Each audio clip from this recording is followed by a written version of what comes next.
It'd be nice. We're not that big. We're not like. And then we got another comment for this one's for Hunter, not for me. I heard a rumor that football player Leo Messi is set to sign for one of the teams in MLS. You know what I heard? I was just saying. You know what I heard? You know what I heard? If that's the case, That should be a. We should do a segment like that, Hunter. you know what I heard? You know what I heard, and we just make up random bullshit. Probably. You know what I mean? I was going to say, I wouldn't be surprised if that was just made up bullshit. Because I don't know anybody in the United States, at least in MLS, that would be comfortable putting that kind of money out there. Yeah. I don't see that at all. Nobody's going to do that. The amount of money that a superstar... Listen, I know it's not going to be Charlotte. It would have to be one of the LA teams if they even did throw up the money for that. But they're not doing... Not that kind of money. Not for a guy that is still in his prime and wants to win. Just saved $15 million on not re-signing Cam.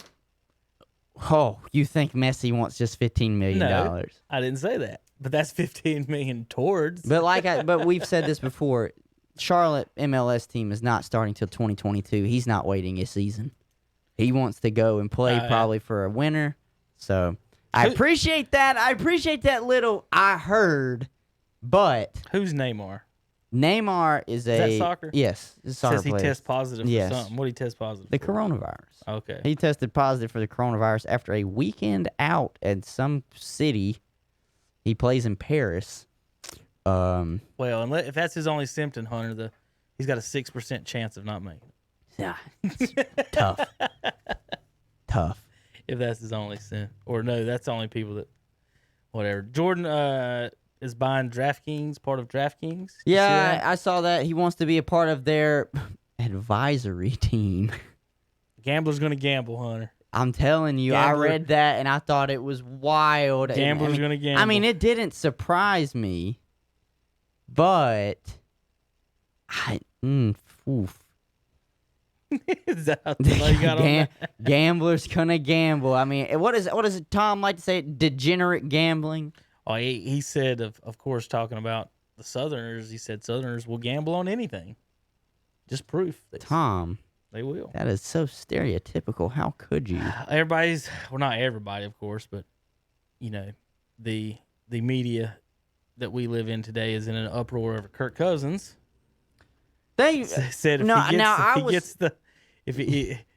he gets the corona, if he dies and dies, he'll kind of have peace. I'll kind of have peace about that. And you know, a lot of people think the same way, Hunter. In exchange for becoming a special advisor to the sports betting and fantasy team league, like he wants in. Yeah, he wants something. But going back to the Kirk Cousins thing, I was driving this way to be here, and I was listening because Colin's off air, so Doug Gottlieb was on there, and he said, and I'm not like quoting like what he said about the topic, but the way he was foreshadowing he was going to talk about the topic. He said everybody's all up in arms over this Kirk Cousins comment, and they're literally only looking at like half the comment. Mm-hmm. They're only looking at the part where that's the only thing we ever do. Yeah. I agreed with Doug Gottlieb 100%. It was like they didn't look at the full context of his comment. They're just looking at him saying, "If I die, I die." I was watching Marcellus Wiley the other day, and he said the exact words. He said, "Please do not cut out this next sentence when you do the clips." Yeah, He knew how people do. And if Kirk Cousins, he said, like, you read the whole quote, and essentially he said, he's not trying to step on the toes of anybody, that obviously has thoughts towards the coronavirus, that might have a fear of the coronavirus. Right. But for those, like, who was it? I saw Colin quote the tweet, and he said, well, for a guy that people are hating on Kirk Cousins for what he said, but a guy that tries to dodge like 325 to 375 pound men trying to take him down all the time, said catching the coronavirus isn't really like a threat to him. Yeah. And to me, I'm like, look, and I know we're not faith based, but like Kirk Cousins is a huge faith based man, right? So and he knows, just like a lot of the people do in the Christian organization, and most people that are religious in general, is like, if you believe in your faith, like whether you die or not, hey, I'm going to a better place. So that could have been as well where that stemmed from. I think that is kind of he was just like, look, I accept my position fate. He was taking it, and then like I asked Tom a couple weeks ago, I was like, when did we start being immortal? When did we start? We got to live to we're 100. Like, do you tell a skydiver to put a mask on? You know what I mean? Like when Jimmy Johnson crawled in his race car at 200 miles per hour, y'all's concern was is he wearing the mask? That he had corona and he was wearing a mask. Also, not only did he miss the race for Corona, Hunter, and then he got docked those points, he was leading a race and wrecked in the lead on the final lap of a stage. That would have been 10 points. That would have put him in. Yeah. Even if he would have came in fifth, if he would have wrecked his car and finished that lap, he would have got the points to be in it. It's just tough how the media, and obviously, we work in it. We've studied it. We see the trends. It is, they will cut out to make it and twist it into the narrative they want it to be. Right. That's what they want. I don't know if they did it on purpose, but it's almost like they're trying to push Kirk Cousins as like insensitive because he's just like, if I die, I die. So what? Well, who owns ESPN? Was it ESPN that put out the report first? Because where I first saw, I thought I first saw Bleacher Report put it out. He was. I'm not sure about that. But even then, to me, it's like this shouldn't even really be a story. This is just what one guy said on it, and he just so happens to be an NFL quarterback. He said it on the Kyle Brandt podcast. How many people today walking around outside? Because, ladies and gentlemen, there are a ton of people that are sick and tired of this shit. I hate to just tell you this. There are. So how many of them can you walk up to and they'll probably be like, you know what? If I die, I die. If I get it, you don't know how many people I've walked up to and we just are talking about it and and they're just like, you know what? If I get it, I get it. The numbers show that if I get it, I'm going to be okay. I'm just probably going to be sick for 2 weeks. Yeah. Like the numbers are showing I'm going to be okay. Yeah. Or there's a high possibility, a high percentage I'm going to be okay. So where I think they maybe should not have, where I think Kirk Cousins could have done better in that quote is instead of saying, if I die, I die, maybe saying, if I get it, I get it. Yeah. Just being like, of course, the Rocky meme started coming out. Yeah, Drogo. For Drago, whatever you want. Yeah. I'm going to go down we're going to go through some of the NFL teams, some announcements. I'm happy about one announcement. What's that? Ron Rivera has come out and said that Dwayne Haskins is the starting quarterback for the Washington Redskins week 1. That is true. Thank God. And Tyrod Taylor has been named the starter in San Diego. Not surprised by that. Kamara is returning to practice today. So his holdout, whatever it was, didn't last long. Well, you saw what started floating around yesterday. The Saints started to be open to trade Kamara. We'll trade your ass. I'm going to be honest, I wish more teams would kind of play that card.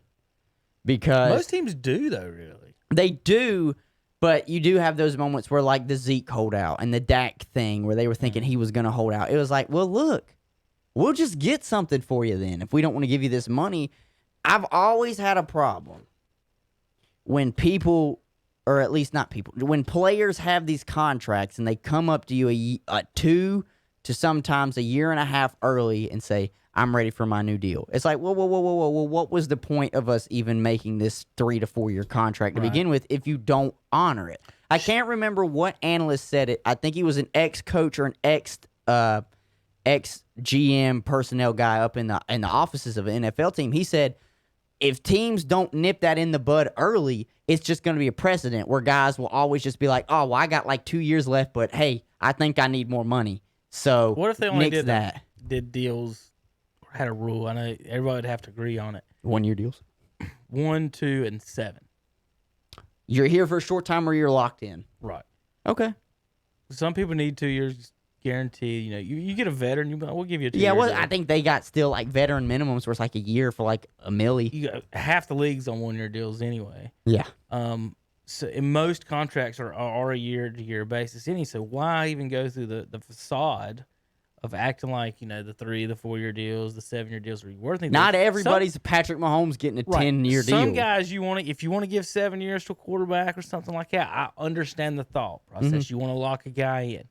Especially if he's a once in a generation, we're not getting another one. But wouldn't you say that 90 to 95% of your roster doesn't need to be on anything more than a 2-year deal? Maybe. Okay, so the only thing the biggest thing they don't want is just guys leaving freely all the time. So what they do is they sign them to a 4-year deal.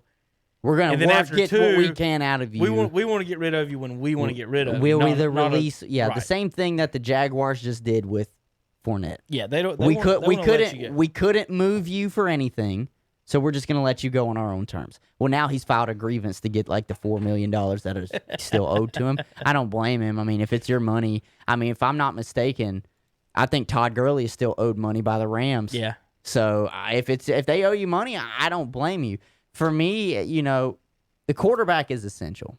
So that would be the one that I'm like, yes, absolutely. That you could have sometimes a 10+ year deal if he is the one. If not, maybe 5 to 6 years. And then you're trying to find somebody in between if you're not sold on him. The second maybe that I would have for a long-term deal would be the left tackle. Because he's protecting that quarterback. Unless he's got injuries pop up. But other than that, that's still at least a 5 to 6 year deal. And then maybe, because there's your quarterback, there's the guy that makes the engine run. There's the guy that protects the engine. And then there's the guy that stops the other team's engine. I would get a long-term pass rusher. Yeah. And that would be like a 5 to 6 year deal. Other than that, everybody else is interchangeable. 127.